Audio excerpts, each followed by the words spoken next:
This is the completely redesigned Mercedes C-Class, specifically the C300 Sport version. 2008 C-Class has made me interested in Mercedes-Benz again. We're driving the C-Class in its natural habitat. Not Beverly Hills, Glendale, California. If you live in Glendale, Mercedes is the car to buy. And to prove the point, we'll make note of all the Mercedes that we see today, just to show you that the C-Class has to make a good impression in Glendale. Hey, look, Mercedes. Mercedes, Mercedes. People buy Mercedes-Benzes for the wrong reasons. They're not buying these cars for the build quality, the integrity, the fact that it feels like I'm driving a bank vault down the road.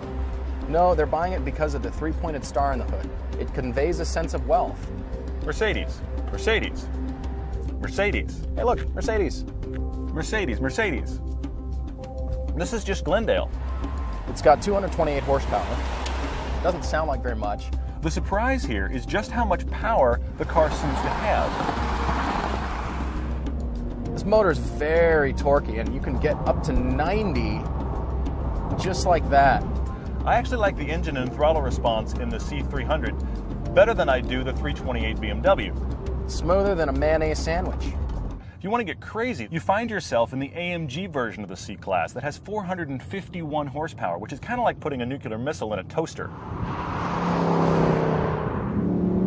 Oh, this wants to stick the back out.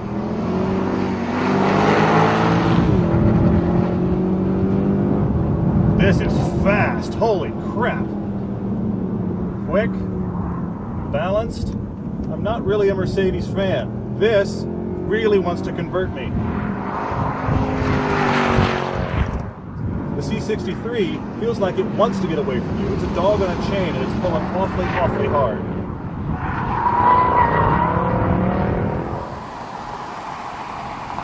At 85 miles an hour, this car is quiet. I'm amazed. The interior is the place where I find myself disappointed. I can't hear a thing. I can hear myself think. But not all of the controls are in the right place. I can't count the number of times that I have instinctively pushed the cruise control stalk to try to hit the turn signal. If you've had a busy workday, you've got a lot on your mind, this is the place to come. This is your own personal cocoon. I would like to see the plastics have a lot less texture though. It feels like a basketball in here. In fact, they look like $20,000 versions of GM. Hey look, Mercedes. Mercedes, Mercedes. You know, the C-Class is a good car. In fact, it's an excellent car. And you've probably seen the commercials. We can put a 200-pound man on the door. Re-engineer door hinges that could hold a 200-pound man. I have never come across a situation in my life where I need to sit a 200-pound man on the windowsill of my car. If I did, I'd buy a C-Class.